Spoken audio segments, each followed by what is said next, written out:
This podcast is sponsored by ebookit.com, self-publishing solutions for the independent author and small press. Visit us today at ebookit.com.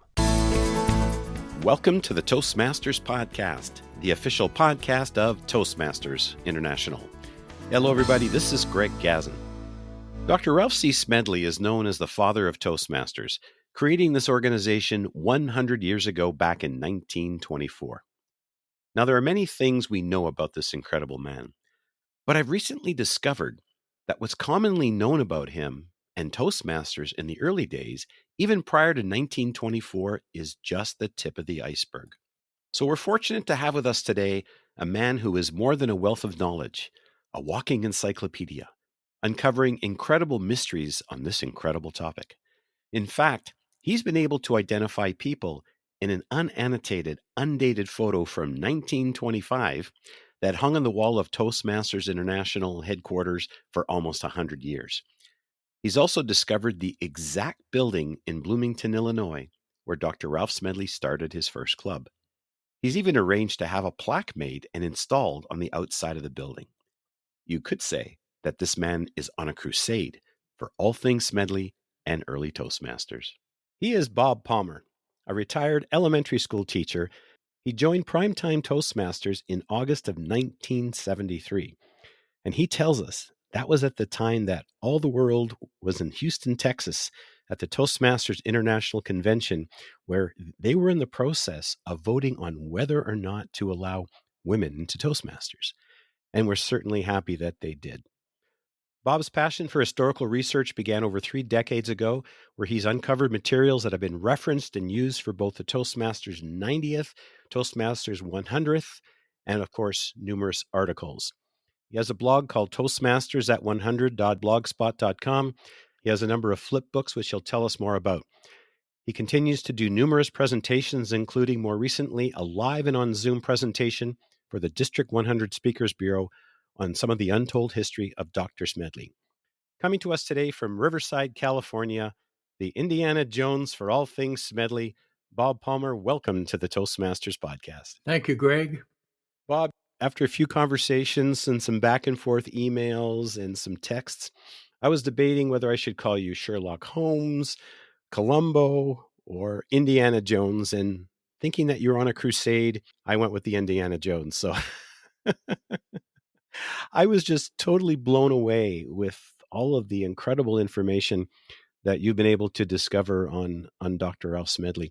So before we begin that story, tell us a little bit about your passion for Dr. Smedley came about and how you got started on this so-called crusade.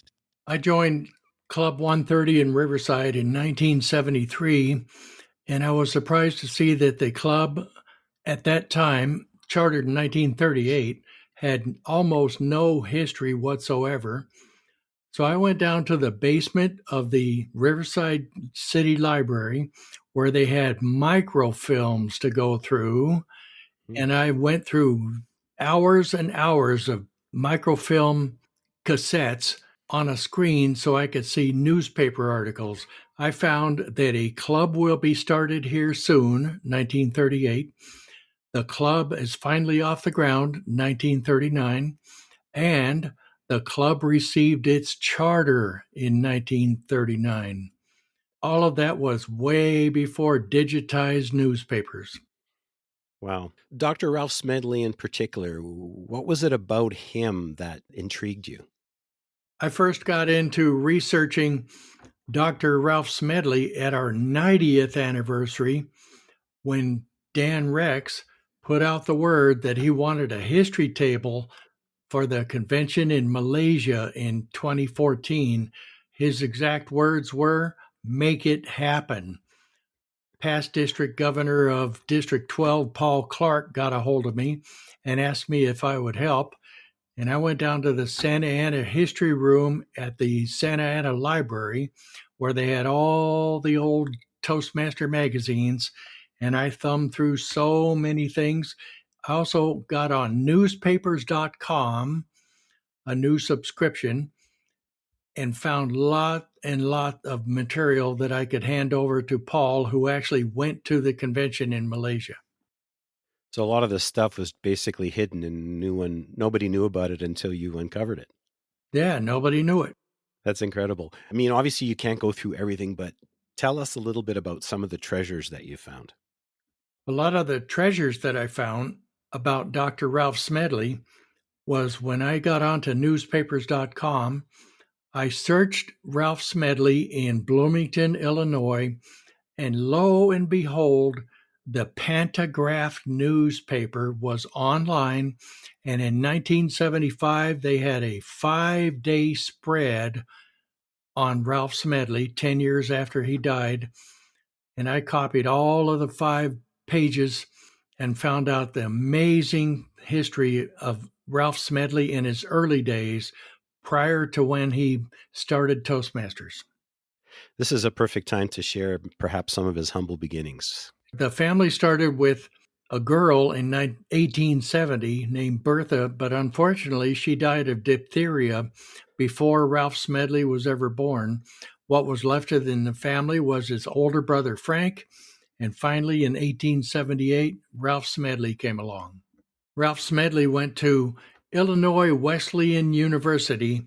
He graduated in 1903, and he seriously wanted a job at a YMCA in Bloomington, Illinois, but there weren't any openings at the YMCA in Bloomington. So he went to Peoria, Illinois, and taught English to foreign nationals at night at the Peoria YMCA.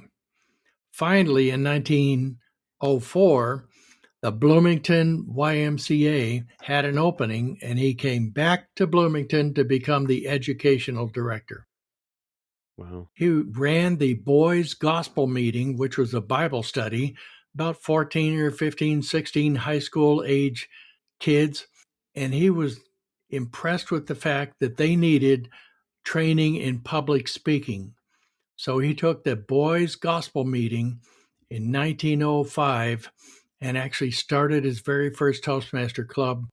The very first meeting was a dinner. They charged 10 cents for the boys to get the dinner, and Mrs. Smedley and the General Secretary, George Sutton's wife, made all the meals and served them. Wow. So this is even prior to 1924 then. Yes, sir. It's 1905. Okay. And where was this held again? This was at the Bloomington YMCA in the Harbor Building on the corner of Market and Main in Bloomington, Illinois. The YMCA occupied the upper 2 floors. So it wasn't called Toastmasters then. How was it sort of framed? The speaking club that he made for the boys' gospel meeting in 1905, he wondered what to call it, and he asked the general secretary, like an executive director, George Sutton, what should I call it? And George Sutton mentioned the name Toastmasters, and everybody agreed that would be the name of that club. I'm assuming at that point it had to do with giving toasts. That's probably where he came up with it, or is there a different story there? No, I found out on my history blog, Toastmasters at 100.blogspot.com, that the name Toastmasters and giving toasts and all that went way back before 1905 in Illinois and in the Midwest, especially at the University of Michigan. They had a Toastmasters club as far back as the 1880s.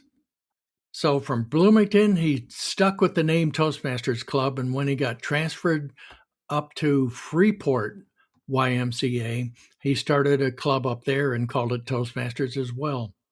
Toastmasters was discovered, or Toastmasters was created in Santa Ana. How did Dr. Smedley move west? He started in Bloomington and went to Freeport. Apparently, they moved these general secretaries around quite a lot. Went to Freeport, Illinois, and then after a few years went to Rock Island, Illinois. And then later he went on to Monmouth, Illinois YMCA, where he was the general secretary. From there, he got stationed in San Jose, California, made the trip all the way out west to San Jose. And from there, he got his marching orders to report to Santa Ana YMCA to design and build it and become the general secretary. He got these marching orders in 1922. Wow, 1922. I had read in Stephanie Darling's article that apparently the architect that was working on the building actually became a Toastmaster himself and a district governor. Yeah, that was Frederick Ely, Orange County's premier architect at the time. He designed dozens of buildings that still stand in Santa Ana, California. And Frederick Ely later moved up to Oregon and was the first district governor in District 2 up there. Oh, that's incredible. And I understand that this Santa Ana Y is in the Register of Historic Places. Yeah, the Santa Ana Y opened in April of 1924, and it's on the National Registry of Historic Places. So, Bob, tell us a little bit about how the Y came about and how that sort of transformed into what was to become Toastmasters International. Well, Ralph Smedley, in addition to the speaking courses, he noticed that YMCAs had lots and lots of classes for businessmen to come in.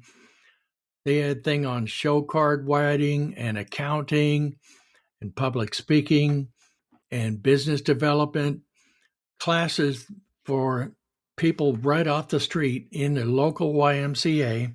He thought this would be a great idea to take Toastmasters and run it nationwide. Well, the very first meeting, of course, was October 1924 with what later became Smedley number 1.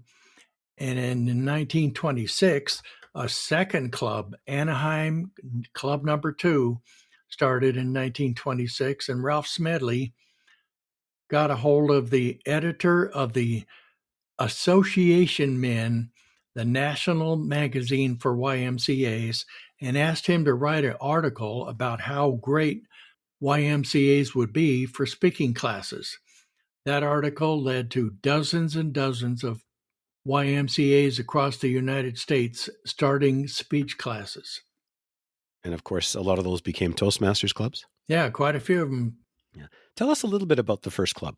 The very first club, club number 1, was called the YMCA Toastmasters, or they abbreviated it the Y Toastmasters. And it wasn't until a president in 1927 actually named the club Smedley number 1, and that actually stuck. And the beauty of the articles in newspapers.com, the Santa Ana Register featured weekly reports from the Toastmaster Club, who presided, who was the Toastmaster, who gave speeches and their titles. And from the old weekly reports like that, I found out the Smedley Club number 1 didn't meet at the YMCA in Santa Ana forever.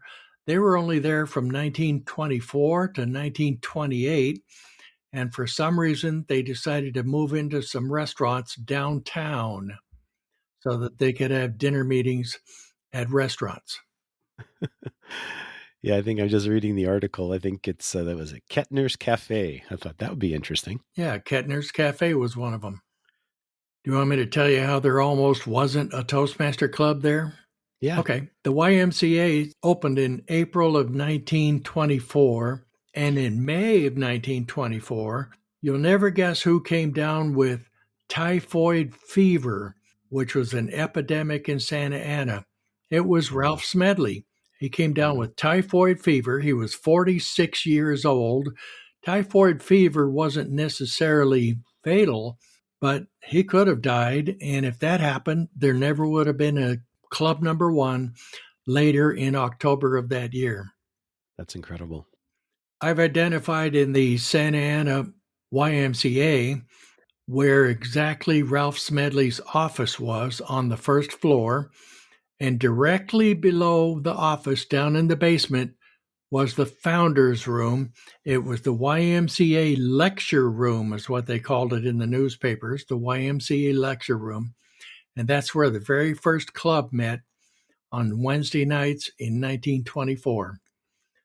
Later in 1958, for Ralph Smedley's 80th birthday, The city of Santa Ana honored him with a plaque in that room called the Founders Room.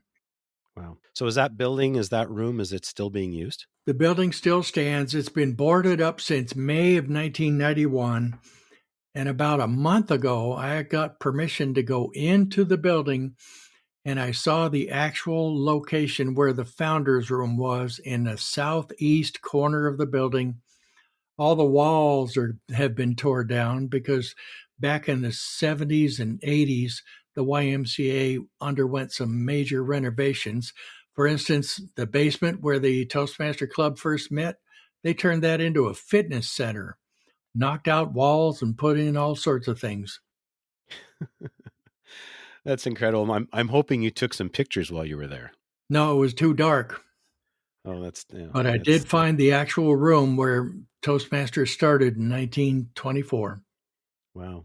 You know, I was reading up on some of the materials that you had shared with me, and there was one thing I came across, and I'm not sure if it was in one of your presentations or maybe it was in some of the written material you sent me.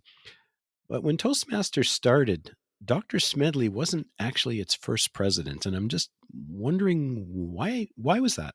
The story of Ralph Smedley not becoming the first international president is quite a story because in 1929, 1930, 1931, when they were meeting at the YMCA up in Los Angeles, after we had incorporated, they decided to have a vote for international president, and the Smedley Club was fully behind Ralph Smedley for international president. But the Anaheim Club number 2 went for J.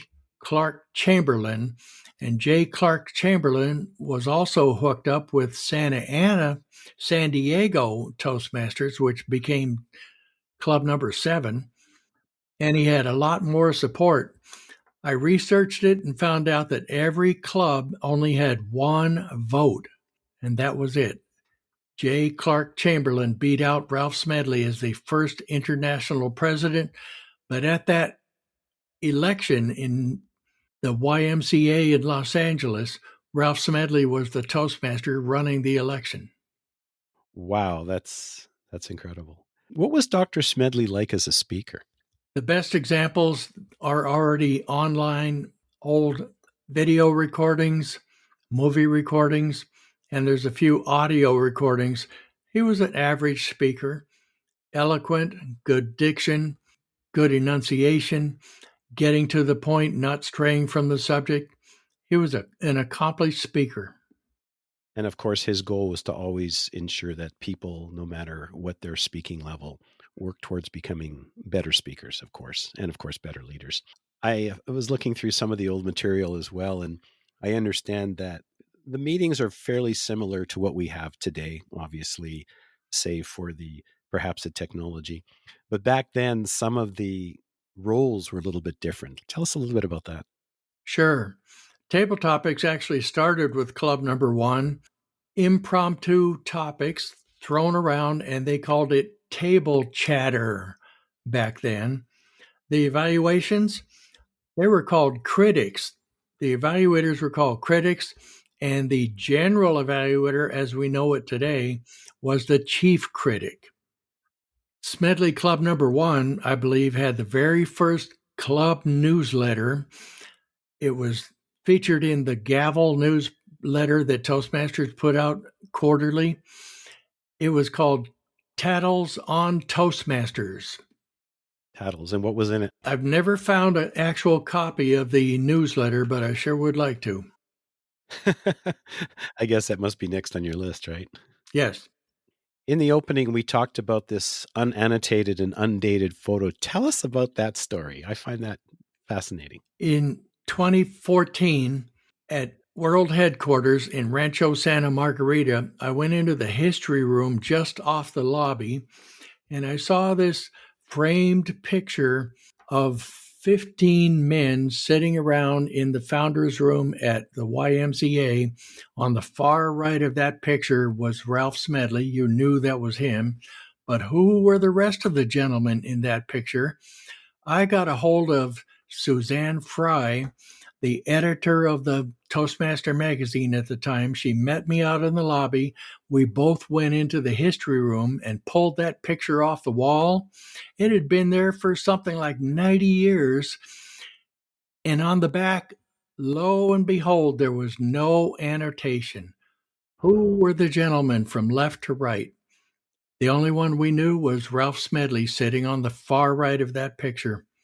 And down through the years, I've been on a feverish quest to find out who the gentlemen were. I finally found out that A, it was not Smedley Club number 1. B, it was a separate Monday night speech class that started in October 1925, and they had their graduation in December of 1925. And that's why the room, if you look at the picture, has Christmas decorations in it. Wow. How long did it take you to find that? And how did you find it? How did you get that information? Going back to newspapers.com, I just stumbled across on my search the YMCA in Santa Ana about 1954 or so. Someone had written an article and featured that picture, that unannotated picture, and documented all the gentlemen in there. And then I went and looked at the old Club Number 1 rosters and membership lists and identified about half a dozen guys from the Wednesday Club that were sitting in on this Monday night speech class, and they were in the picture on their graduation. Well, that's some incredible sleuthing there, Bob. Thanks. So tell us a little bit about some of the resources that you've created. Tell us about these flip books. What are they? Along the lines of history, I'd like to pass on to clubs listening to this podcast that they can really get into their own histories now because of digitized newspapers. If it's not newspapers.com, it's Genealogy Bank. Most of the states, like Illinois and Ohio and California, have a digital newspaper data bank, and you could look at old newspapers and research your club from when it first started. You can find the date that they had their chartering ceremony, the club that might have sponsored them, and you can find all sorts of information about your own club. Now, you've put together these resources, some of the resources yourself. So what is a flip book and which ones have you created? A flip book online is just a digital representation of whatever you want to put on the pages, and it's got a left arrow and a right arrow, and you can just flip through the flip book, flipping page after page like a digital magazine.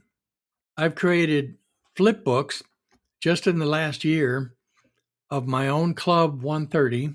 It's on our Free Toast Host website on the left menu. I created the 90-year-old Club 12 in Pomona, chartered in 1933, created a flip book for them. I'm working on Anaheim number 2, San Diego number 7, and of course, Smedley number 1. And the best place to archive your club history is right on your Free Toast Host website on the left menu. If you go to 130.toastmastersclubs.org, you can see my primetime Toastmasters history. I even got a picture of our charter, which was signed by Ralph Smedley in November of 1938. That's absolutely incredible, Bob. Again, we've just touched the surface. We've just looked at the tip of the iceberg. Now, Bob, we can't go back 100 years, but perhaps can you describe Toastmasters in 1973? What was it like for you then, and what was it that got you to join Toastmasters? In 1973, I decided to start working for my dad's carpet store. He had the largest carpet store in Riverside, California. And he says, if you're going to join my sales staff, you will join Toastmasters. And I go, what? And sure enough, in August of 1973, he took me up to Club 130, which was meeting at 6:45 on Friday mornings. He says, here's my boy, take good care of him. And I've been there ever since. Back then, they only had one manual, the basic manual. Women were not allowed to join, and it was all men. And I was surprised to see that some clubs didn't even feed you dinner or breakfast. It was just a meeting in a conference room somewhere. But I enjoyed the breakfast meetings. I guess there are some clubs that are dinner clubs or breakfast clubs, and some of them are just regular meetings. I guess it depends on the club. Yeah.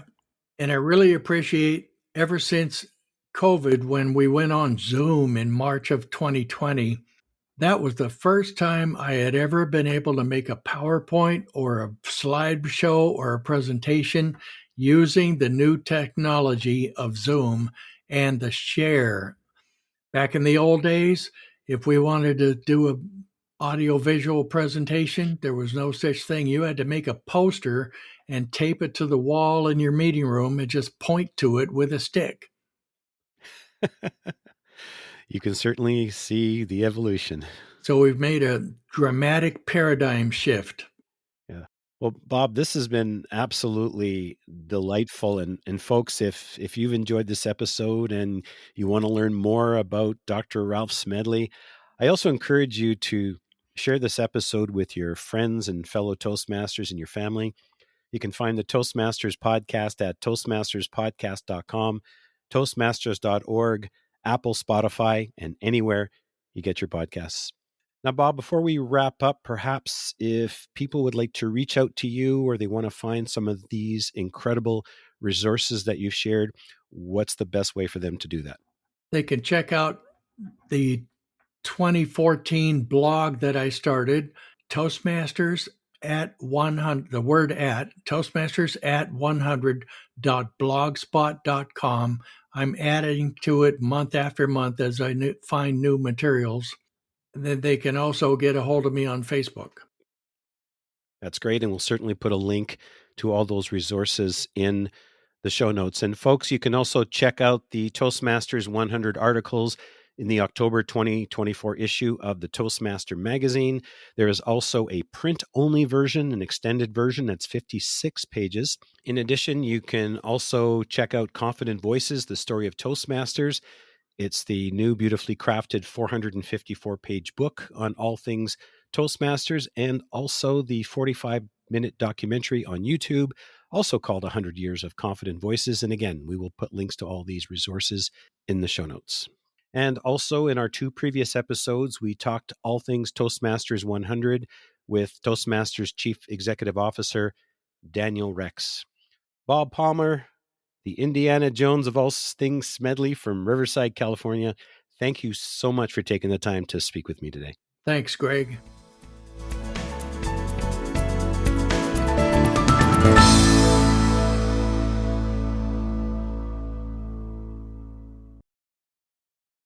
Ever imagined a book written just for you? Introducing Books.ai. We're not just another bookstore, we're the future of reading. Our state-of-the-art AI adapts each book to your specific needs, creating a personalized masterpiece. Visit Books.ai now, that's POOKS.ai, and use the promotion code SPOTIFY for a whopping 50% off. Books.ai, your personalized book awaits.